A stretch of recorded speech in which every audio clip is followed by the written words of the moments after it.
கோயிலுக்கு போனா கடவுளுக்கு கட்டாயம் காணிக்கை கொடுக்கத்தான் வேணுமா? கட்டாயமாக கொடுக்கணும். கட்டாயமாக காணிக்கை கொடுத்து தாங்க ஆகணும். நீங்க கோயிலுக்கு போறது சும்மா போயிட்டு வருவதற்கு கிடையாது, காணிக்கை கொடுத்து விட்டு வருவதற்காக. ஆகவே காணிக்கை கொடுக்காம யாருமே கோவிலை விட்டு வந்துடாதீங்க. காணிக்கை காணிக்கை காணிக்கைன்னு சொன்னனே, அது என்ன வெறும் பணம் மாத்திரமா? கிடையாதுங்க.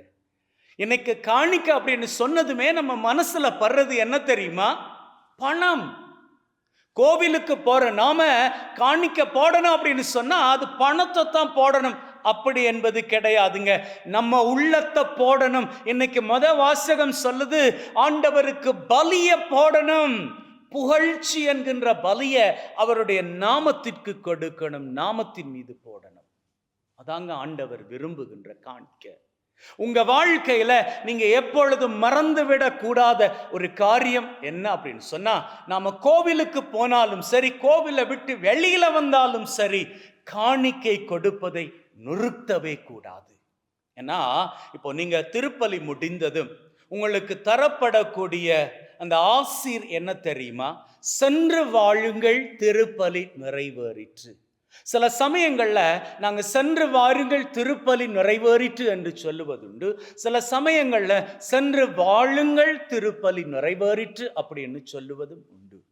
இப்போ சென்று வாருங்கள் அப்படின்னு சொன்னா நீங்க போயிட்டு திரும்ப வாங்க. எதுக்கு? ஆண்டவருக்கு காணிக்கை செலுத்த.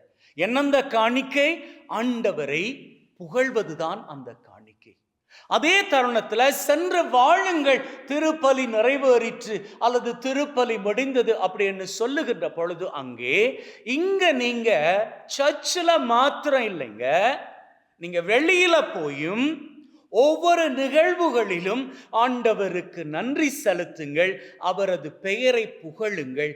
அதுவே நீங்க கொடுக்கக்கூடிய காணிக்கை. அப்படி என்பதனால் தான் அந்த வார்த்தைகள் சொல்லப்படுகின்றன. ஆகவே மனதில் வைத்துக் கொள்ளுங்கள், எப்பொழுதும் வைத்துக் கொள்ளுங்கள். காணிக்கை வாழ்க்கையில் எப்பொழுதும் நீங்க கொடுத்தே ஆகணும்.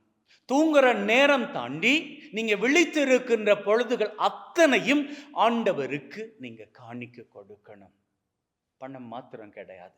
பணத்தை தான் இன்னைக்கு நாம மனசுல போட்டு, அப்போ கோவிலுக்கு போனா, சர்ச்சுக்கு போனா நாங்க கட்டாயமாக பணம் கொடுக்க, அதெல்லாம் கிடையாதுங்க. ஆண்டவருக்கு உகந்த பலி, உகந்த காணிக்கை என்ன தெரியுமா? நொறுங்கி போன இந்த உள்ளம்ங்க. உங்க உள்ளத்தை ஆண்டவர் கேட்கிறாரு.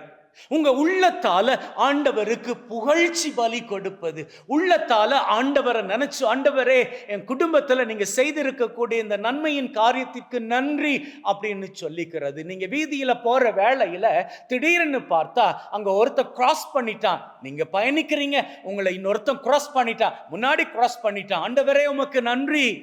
அவன் கொஞ்சம் நேரம் தாழ்த்தி கிராஸ் பண்ணியிருந்தா என்கிட்ட வந்து மோதி இருப்பான். விபத்துல இருந்து என்னை காப்பாத்தி விட்டீங்களே, நன்றி ஆண்டவரே. உள்ளத்திலிருந்து நீங்க கொடுக்கிற பலி பொருள் அதுங்க. அதாங்க உண்மையான காணிக்கை. அந்த காணிக்கையை நீங்க அன்றாடம் கொடுப்பீர்களாக இருந்தால் ஆண்டவர் உங்களை ஆசிர்வதித்திருக்கிறார் இல்லையா? இன்னைக்கு எவ்வளோ ஆசிர்வதித்திருக்கிறார் இல்லையா? இந்த ஆசிர்வாதங்களிலும் பார்க்க பல மடங்கு ஆசிர்வாதங்களை வாழ்க்கை மீது பொழிய உங்களோட வாழ்க்கை மகிழ்வின் சிகரங்களை உயரங்களாக கொள்ளும். ஆமென்.